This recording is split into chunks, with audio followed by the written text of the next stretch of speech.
You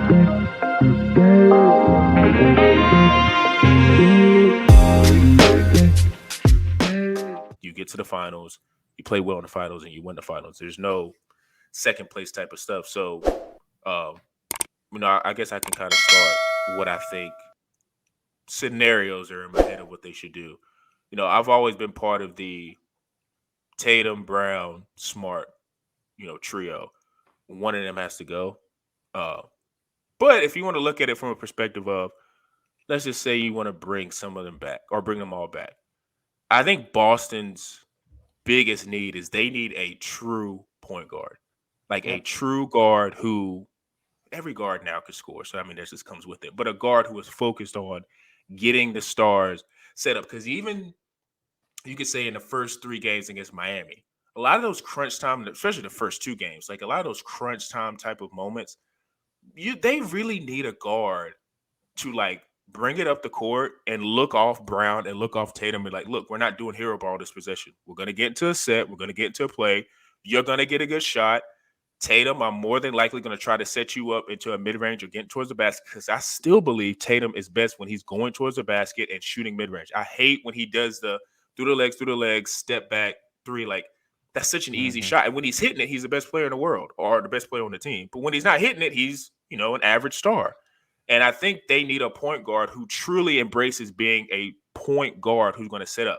I was thinking about this today. Like, they can't afford him, but you know who would be the best player, like, right now in terms of, like, age and, like, ability to, like, make and play with stars would be Austin Reeves. I'm just kidding. Well, Chris Paul's too old, but I'm saying young Chris Paul, yeah. But I think Austin Reeves would be a perfect complement to Tatum and Brown because he, first off, was creating plays. Like, I go back to the Memphis series in that game 1.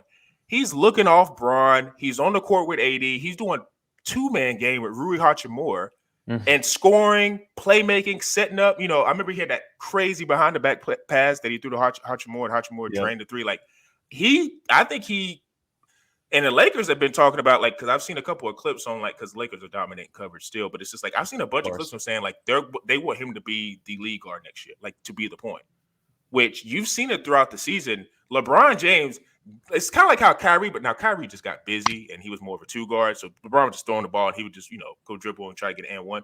But, like, Austin Reeves can dribble and can lead an offense. And I think in this series, if Austin Reeves was playing with Tatum and Brown, I think he could have got them into way better sets. I think he could have got Tatum going downhill. I think with how we talk about Jaylen Brown can't seem to handle the ball in pressure situations. I think Reeves coming down with the ball and setting Brown up for, a corner 3 or getting him off action. Like, I think a player like that could benefit Boston well. But my overall point is if they don't want to break it up, which I still think they should, because I was also thinking too, like, okay, you get rid of Brown. You sign Brown to the max because he's going to get the max. You sign him to the max, you go get a Damian Lillard. That does not fix your problem.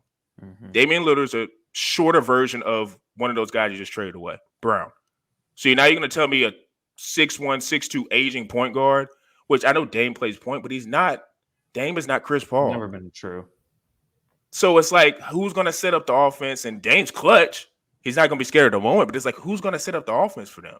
So it's like you're looking at the landscape. If you want to be stubborn to keep those two together, you got to kind of see who you can get as a point guard. But then it's also tough because then it's like, say goodbye to Derek White. Say goodbye to Malcolm Brogdon. Say goodbye to possibly Marcus Smart if you want to bring in a quality point guard. Yep. So that's why the Jaylen Brown, and it's kind of hard too because I was a defender of Brown, but it's like it's kind of hard now. It's like, do you really want to give this guy the Supermax? Well, you have to, but it's like, is it a sign and trade possibility? Like, I know a lot of people don't want to break it up, but it's like, in Boston specifically, like, this isn't Minnesota. This isn't Indiana. This isn't Charlotte. This is Boston. It's championship or bust. So you can't be like people saying, well, they're getting to the conference finals every year. So freaking what? Same thing with the Lakers. It's about championships. Nobody cares even though the Lakers were the 8th seed, nobody cared that they got to the conference finals. Everybody, like, maybe people who are not fans of the Lakers are like, oh, that was a good season. But no, it ain't. Laker fans are pissed because they're not in the finals. Same thing with Boston. They have even though Boston had won 2008, but it's still the expectations of the franchise. And if you want to get the finals, you got to figure out some type of retool. And I ran it for a little bit, but whoever wants to go. Maybe they just need to bring Doc back. That'll get them back to the finals. Actually, Doc won a championship, so that actually isn't a bad idea. Yeah, but isn't a bad idea. I'm going to echo that, Sean. I mean, I to be honest, there really isn't too much that they need to change. I look at more of the schematic sense of this team, in my opinion. Yeah. Like, and I think part of that has to do with the players that they have available to use, right? Like when Marcus Smart is assisting, they play well. Hell, there was a game where Derek White, I don't know if it was game 6 or if it was game 7. He had 6 assists. Now, that might have been when he only had 11 points, right? But you just, and that's the thing. The NBA nowadays does not have as many guys that are willing to sacrifice the scoring to give you 12 assists a game. That's a fact. There's no more Steve Nashes. There's no more Jason Kidds. There's no more vintage Chris Pauls. Actually, I call it the middle years of Chris Paul because he was a damn good scorer early in his career. Mm-hmm. It's all about the highlight reel, right? Or Rondo, another perfect example. He's arguably the reason why they won in 2008, why they were relevant through 2012, 2013. Hell, man, even when he was with the Bulls and Jimmy Butler, Rajon Rondo was the reason that the Bulls were relevant against the first-seeded Celtics, man, when the Bulls were an 8th seed with aging Dwayne Wade and Jimmy Butler. So you're exactly right. They need a point guard like that. It's few and far between, though. And if you want one of those, they're rather coveted, especially on a team with your two stars being wing players. These guys, this team is way too talented. They have two. What Tatum's first team was Brown's second team. Yep. You're telling me that a team with two all NBA first or second team players is not making the finals against an 8th seed with one true consistent all-star? That's ridiculous. So I agree with you, Sean, that their expectation should be that they're at least in the finals in a game 6 or 7 in that finals, hopefully winning it. But I still, if they're doing that consistently and they're making the finals every year, which they have been right around there a ton, especially since the bubble. But man, I mean, you're right. They'd have to blow up the trio of guards, right? Brogdon, Smart, and Derek White. They'd have to probably only be able to keep one of them. My mind tells me that they would probably stick with Marcus just because of his ties to the organization. But at the same time, Derek White stepped up to probably be the best of the three. I was just about to say. Right? So, and they did trade for him specifically from the Spurs, right? I forgot that he played for the Spurs because I didn't even know who Derek White was. And then he comes to Boston and now, boom, look where he's at. So that was the early year of tanking, the year before the Wembanyama season. So they were ready for tanking. Hey, don't get Sean going. Don't get Sean going on the Spurs again, man. Don't get Sean going. But besides the point, I just don't see, and I do agree, the Reeves is kind of an interesting pick. I do think he does prefer to score as well. I think he does take the back seat more so on the Lakers because it's LeBron, and who wouldn't be a little nervous to not pass LeBron the ball, right? So would he have the same type of respect for Tatum and Brown after seeing them combine in this type of game? After game 7, maybe not. 12 for 33 or something like that they shot together. Yeah. I mean, so in my opinion, it's probably best if they break the duo up and bring in, maybe do a sign and trade. Lillard, I agree, that's a little aggressive and not filling the hole that you really need to be filled at this point. But at least consider something else, man. Explore. It might be dumb, but if you can get, and I know you might be asking for money, and Zoo's probably going to laugh at this, but if you get James Harden on that team to play true point guard, that's not a horrible, if you could somehow package him healthy, getting rid of Jaylen and Jayson. That guy ain't happening. He wants $200 million.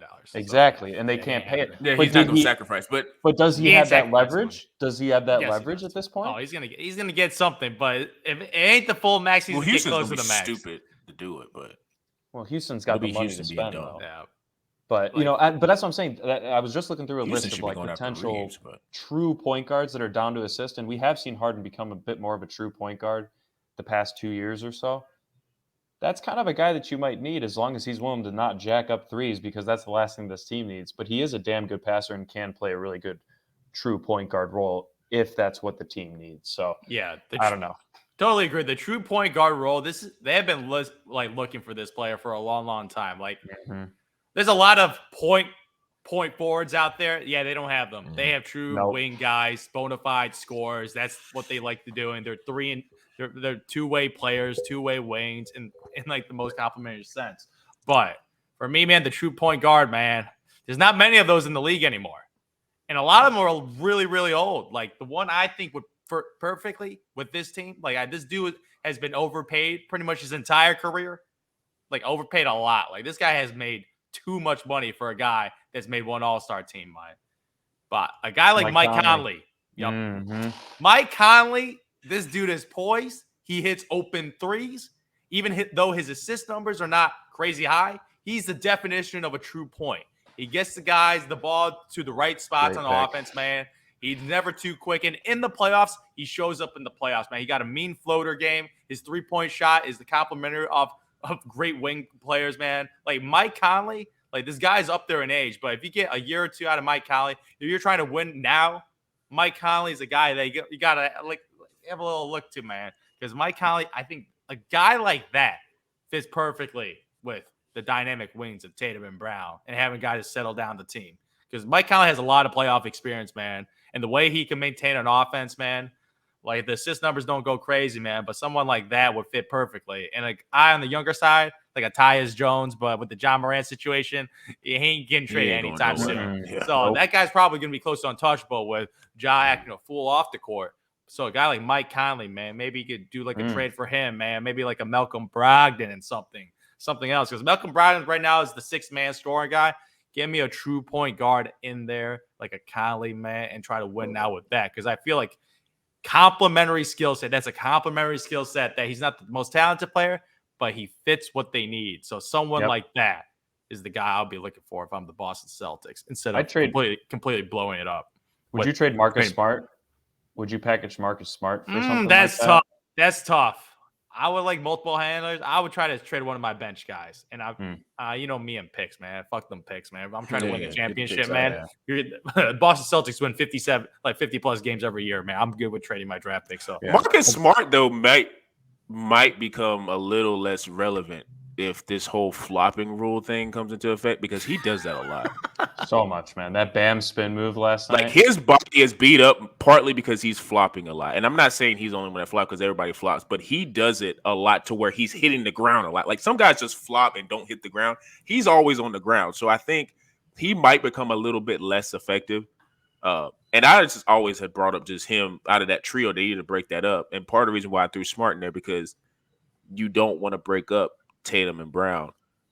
So as a casualty, you just have Marcus Smart as a guy that he's just gonna, end up trading away. But it's interesting too, bro, because I also was how last week we talked about Coach Mazzulla and like how he was in over his head, and I still think he struggled throughout this series.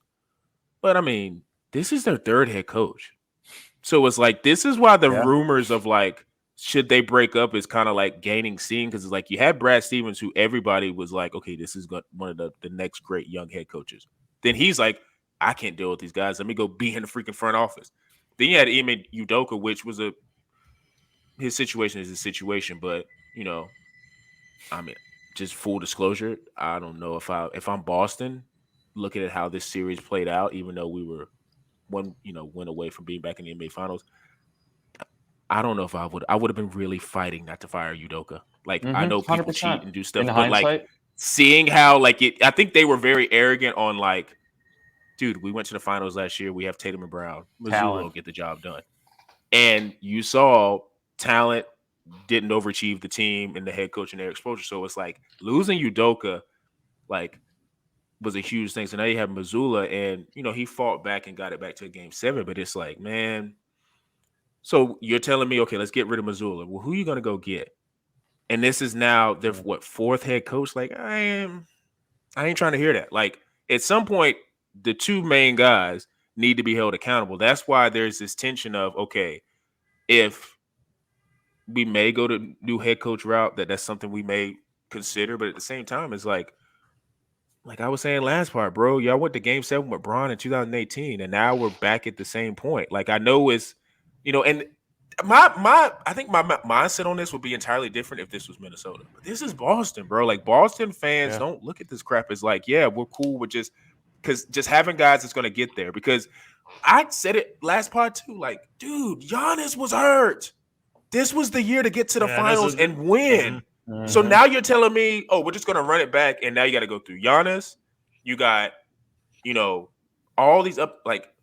You know who could be a surprise next year? Like, look at Orlando with all the talent they got. Look at Paolo in year 2. What if Paolo just goes nuts and start averaging like 28? Now, if you're Boston, you're a number 2 seed and you're going against a 7-seed Orlando team that's got Paolo Banchero going crazy. Like it's you got Detroit with all their young guys. Like, there's teams in the East that are building. Look at the Cavs. You don't think they're pissed off that they got?